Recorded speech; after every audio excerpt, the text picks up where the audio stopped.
Force and pressure.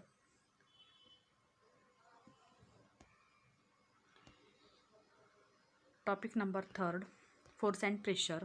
तर विद्यार्थ्यांनो, general science 8वीच्या पुस्तकातील तिसरा जो टॉपिक आहे तो म्हणजे फोर्स अँड प्रेशर. तर कॅन यू रिकॉलमध्ये व्हॉट इज प्रेशर, प्रेशर म्हणजे काय, व्हॉट इज फोर्स, फोर्स म्हणजे काय, सगळ्यात पहिले क्वेश्चन विचारला. तर फोर्स काय असतो, force is nothing but pull or push.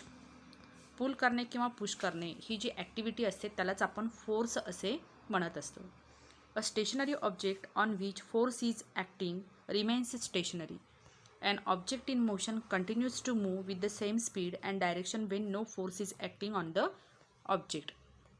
तर एखादा स्टेशनरी ऑब्जेक्ट जर फोर्स त्याच्यावरती ॲक्ट होत नसेल तर तो स्टेशनरी ऑब्जेक्ट स्टेशनरी राहतो. आणि जर ऑब्जेक्ट हा कंटिन्युअस मोशनमध्ये आहे with the same speed and direction until no force is acting on it, जर एखादा फोर्स त्याच्यावरती ॲक्ट होत नसेल तर तो सेम मोशनमध्ये राहतो along same speed with same speed and same direction. This is the Newton's first law of motion. ते स्टेटमेंट आपल्याला न्यूटनने दिलेलं होते, ज्याला आपण Newton's first law of motion असे म्हणतो. Then observe these pictures, contact and non contact forces. आता फर्स्ट पिक्चरकडे ऑब्झर्व करा. A car moves in forward direction when a man applies force from behind. हा व्यक्ती या कारला मागच्या बाजूने मागून धक्का देतो, म्हणजे फोर्स अप्लाय करतो, त्यामुळे कार काय होते, पुढे सरकते.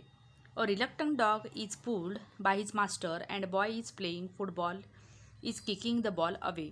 आता या ठिकाणी हा जो डॉग आहे या डॉगला त्याचा मास्टर ओढत घेऊन जातो आणि हा मुलगा जो आहे बॉलला किक करतो, त्यामुळे बॉल हा उसळी मारतो, जोरात वरती झेप घेतो. What do you observe from this? A force acts on the two bodies through an interaction between them. या तिन्ही केसेसमध्ये आपण पाहतो की आपण पुल करतोय, this is the pushing action, this is pulling action and this is kicking action. तर या ठिकाणी दोन ऑब्जेक्टमध्ये जोपर्यंत इंटरॅक्शन होत नाही तोपर्यंत फोर्स हा अप्लाय होत नाही. Iron nails get attracted to the pole of a magnet due to the magnetic force. आता या ठिकाणी जे डायग्राम दिसत आहेत त्या डायग्राममध्ये तुम्ही पाहू शकतात की या मॅग्नेटला आयरन पिन्स अट्रॅक्ट होत आहेत आणि या कोमला हे छोटे छोटे कागदाचे तुकडे अट्रॅक्ट होत आहेत. And the coconut is falling from the tree. A coconut is falling from the coconut tree. Objects are attracted to the earth due to the force of gravity. आता प्रत्येक ऑब्जेक्टवरती ग्रॅव्हिटी ॲक्ट होत असते आणि due to the gravitational force this coconut is falling down from the tree. When a comb gets rubbed against the hair, small pieces of the paper kept on the table get attracted to the comb. जर तुम्ही कंगव्याला तुमच्या dry हेअरवरती घासले आणि छोट्या छोट्या पीसेसच्या शेजारी जर कंगवा होल्ड केला, now these paper pieces get attracted towards the comb. The comb has an electrostatic charge. There is an induced opposite charge on the piece of paper and the pieces stick to the comb. तर हे असं का घडून येतं, कारण या दोघांवरती या कोमच्या सरफेसवरती स्टॅटिक चार्जेस डेव्हलप झालेले असतात and due to static charges these paper pieces are attracted towards the comb. A force is seen to act through a direct contact of the object or via one or more object. Such a force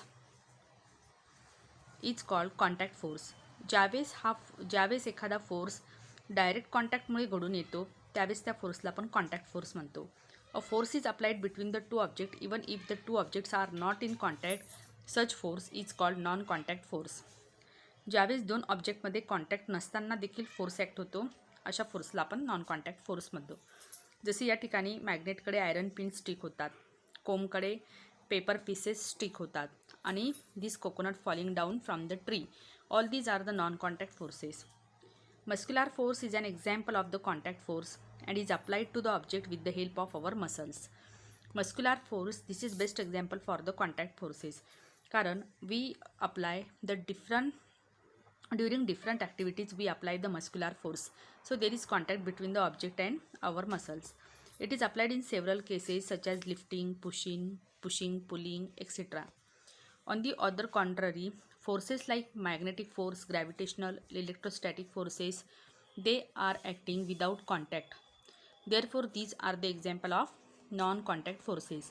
आता हे जे सगळे forces आहे electrostatic, gravitational, magnetic forces, या ठिकाणी object आणि त्याचबरोबर जो फोर्स त्यांच्यावर ॲक्ट होतो या ठिकाणी कोणतंही इंटरॅक्शन नसतं, कोणताही कॉन्टॅक्ट नसतो, त्यामुळे these are the non contact forces. When a ball is kept on a table, pushed a little, it moves ahead and gets slow and stop. A car running on a plain road travels some distance and stops after the engine is switched off. तर एखाद्या बॉलला आपण टेबलवरती ठेवलेला आहे आणि त्याला थोडं push केलं की तो बॉल जो आहे टेबलवरती घरंगळत जातो थोडा वेळ आणि नंतर स्टॉप होतो. त्याचबरोबर कारला स्विच ऑफ केल्याबरोबर रनिंग कारसुद्धा स्टॉप होते. This is because the force of friction between the ground surface and the object in motion. ते स्टॉप होण्याची प्रोसेस कशामुळे घडून येते? Due to the frictional force. कारण फ्रिक्शन ग्राउंड सरफेस आणि त्या ऑब्जेक्टमध्ये होणाऱ्या फ्रिक्शनमुळे the object in motion they have to stop. In the absence of frictional force the object would have remain in motion. जर फ्रिक्शनल फोर्स नसेल तर object जी मोशनमध्ये आहे ती मोशनमध्येच राहील. While walking we push the ground behind without our feet. In the absence of friction, we will slip and will not be able to walk. All the objects in motion have a frictional force acting on them, which is acting in the opposite direction to the. So here, the frictional force is necessary in our day-to-day life. Because when we walk, ज्यावेळेस आपण चालतो तर आपल्या पायाचे तळवे आणि त्याचबरोबर जमिनीचा पृष्ठभाग यामध्ये फ्रिक्शन होतं आणि या फ्रिक्शन फोर्समुळे we are able to walk.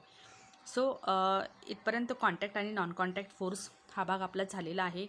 या पुढचा जो भाग आहे फोर्स अँड प्रेशरचा तो आपण नेक्स्ट व्हिडिओमध्ये पाहणार आहोत.